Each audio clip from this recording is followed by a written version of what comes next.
ভিন্ন ভিন্ন কাজের জন্য যেমন আমরা ভিন্ন ভিন্ন জিনিস ব্যবহার করি, ঠিক তেমন ভিন্ন ভিন্ন প্রজেক্ট করার জন্য আমরা আলাদা রকম লেআউট ব্যবহার করি। আজ আমরা পাওয়ার পয়েন্ট স্লাইড লেআউটের 9টি লেআউট নিয়ে আলোচনা করব। 9টি লেআউট হলো: title slide layout, title and content layout, section header layout, two content layout, comparison layout, title only layout, blank layout, content with caption layout and picture with caption layout। আজকে আমরা এই মোট 9টি layout নিয়ে আলোচনা করব। কথা না বাড়িয়ে চলুন দেখে নেওয়া যাক 9টি লেআউট।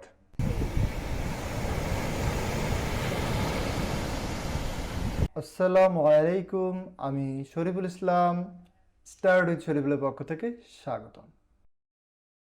পাওয়ার পয়েন্টে কাজ করার সময় আমাদের বিভিন্ন প্রকার স্লাইডের লেআউটের দরকার হয়। সাধারণত স্লাইড ফাংশনে লেআউট ফাংশনটা থাকে। এখানে টোটাল 9টা লেআউট সম্পর্কে দেওয়া আছে এবং আমরাও 9টা লেআউট সম্পর্কে আজকে আলোচনা করব। By default title and slide layout এটা দেখতে এমন থাকে। দেখেন এখানে লেখা আছে কি, click to add title and click to add subtitle. আপনি উপরে টাইটেল অ্যান্ড নিচে সাবটাইটেল লিখতে পারেন এরকম। এটি সাধারণত প্রেজেন্টেশনের প্রথম স্লাইডে ব্যবহার হয়। এটা বড় শিরোনাম টেক্সট বক্স এবং ছোট সাবটাইটেল যে বক্স সেটা থাকবে। এটা সবসময় প্রেজেন্টেশনের শিরোনাম এবং উপশিরোনাম হিসেবে দেখতে পাওয়া যায়। এরপর 2 নাম্বার হচ্ছে title and content layout. Title and content লেআউটে দেখেন উপরে একটা বড় টাইটেল দেওয়া থাকবে এবং নিচে চাইলে আপনি যে কোনো কন্টেন্ট, আপনি চাইলে টেবিল, আপনি chart, smart art, picture, online link কিংবা ভিডিও অ্যাড করতে পারবেন। এখানে যে কটা ফাংশন, এটা সরাসরি আপনি ইনসার্টে না গিয়ে এইখান থেকেই সরাসরি আপনি এই লেআউট থেকে করতে পারেন। এটা কেমন খেয়াল করে দেখেন, আমার এখানে একটা টাইটেল আছে আর এখানে একটা কন্টেন্ট আছে। এভাবে করে চাইলে আমি কোনো একটা টেবিল অ্যাড করতে পারতাম কিংবা কোনো একটা চার্ট অ্যাড করতে পারতাম। এরকম ভাবে করা যায়।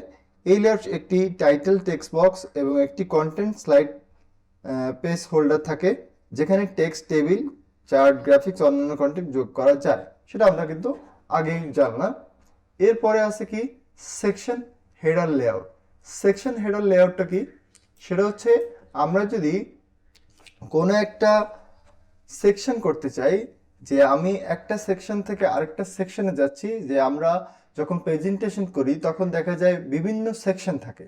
এই একটা সেকশন থেকে আরেকটা সেকশনে যাওয়ার সময় আমরা সাধারণত এই ধরনের লেআউট ব্যবহার করি। যেমন আমি এখানে অসংখ্য রকম সেকশন দেওয়া আছে আপনাদের বোঝানোর জন্য। তো এখানে দেখেন লেখা আছে কি, click to add title.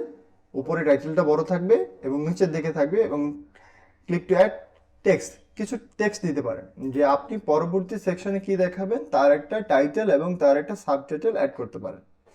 Then 4 number, two content layout.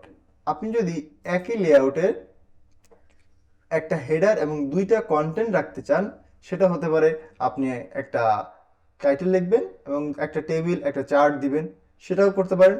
আবার আমার মতো চাইলে এখান থেকে দেখেন উপরে একটা টাইটেল এবং 2টা টেবিল কিংবা পিকচার অ্যাড করতে পারবেন। এটা হচ্ছে টু কন্টেন্ট লেআউট। দেন 5 নাম্বার, কম্প্যারিজন লেআউট।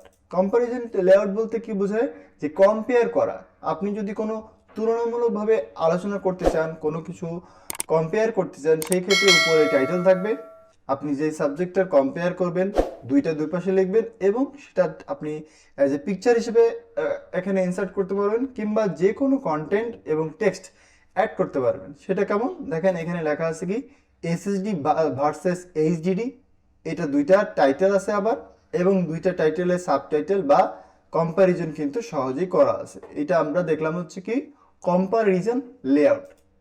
6 নাম্বারটা হচ্ছে কি, টাইটেল অনলি লেআউট। এখানে শুধুমাত্র একটা টাইটেল আপনি ইউজ করতে পারেন এবং টাইটেলের সাথে আপনি যা ইচ্ছা তাই সেটা কিন্তু অ্যাড করতে পারবেন। যে আপনি যদি চান শুধু একটা টাইটেল রাখবেন, সেটাও করতে পারবেন। আর যদি যে কোনো একটা কন্টেন্ট বা যা ইচ্ছা তাই আপনি এখানে সহজে রাখতে পারবেন, সেক্ষেত্রে এখানে কোনো ফাংশন থাকবে না। এটা হচ্ছে কি টাইটেল অনলি লেআউট।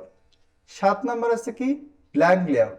এখানে দেখেন একটা হইলো টাইটেল আছে, বাট ব্ল্যাঙ্ক লেআউটে যখন আমরা যাব তখন খেয়াল করে দেখবেন এখানে কিন্তু কোনো রকম কিছু নাই। তার মানে এইখানে চাইলে you can do anything here. I mean আপনি চাইলে কোনো একটা টেক্সট বক্স নিয়ে আসতে পারেন, কোনো একটা টাইটেল নিয়ে আসতে পারবেন, শেপ নিয়ে আসতে পারবেন, ভিডিও অডিও যা ইচ্ছা তাই আপনি এখানে ইনসার্ট করতে পারবেন। এখানে প্রাথমিক অবস্থা আপনি ব্ল্যাঙ্ক পাবেন। আর সাধারণত আমরা ব্ল্যাঙ্ক লেআউটের উপরেই লিখিতে অভ্যস্ত, অনেকেই ব্ল্যাঙ্ক লেআউট আমরা ব্যবহার করি। এরপরে 8 নম্বর যেটা আছে হচ্ছে কি কন্টেন্ট উইথ ক্যাপশন। যে আপনারটা প্রাথমিক অবস্থা দেখতে এমন থাকবে যে আপনার একটা কন্টেন্ট থাকবে, এখানে একটা ক্যাপশন থাকবে, দেন সেটা সম্পর্কে আপনি কোনো তথ্য দিবেন।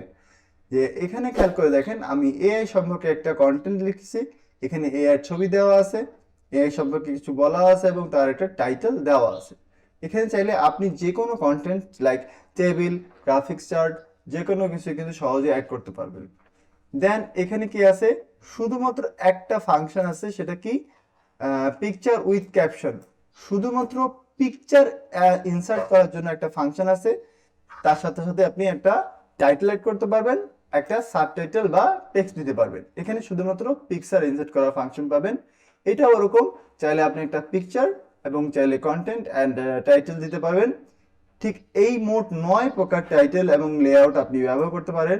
আশা করি আজকের এই ভিডিওর মাধ্যমে আপনারা লেআউট সম্পর্কে খুব ভালো একটা ধারণা পেয়েছেন। এছাড়া খেয়াল করে দেখেন এখানে কিন্তু table, graphics, smart art, picture, video, audio বিভিন্ন ইনসার্ট করার ফাংশন আছে। এইটাও আমরা ইনশাল্লাহ পরবর্তীতে কোনো একটা ভিডিওতে দেখাই দিব। আর আজকে ভিডিওটি যদি ভালো লাগে অবশ্যই লাইক করবেন।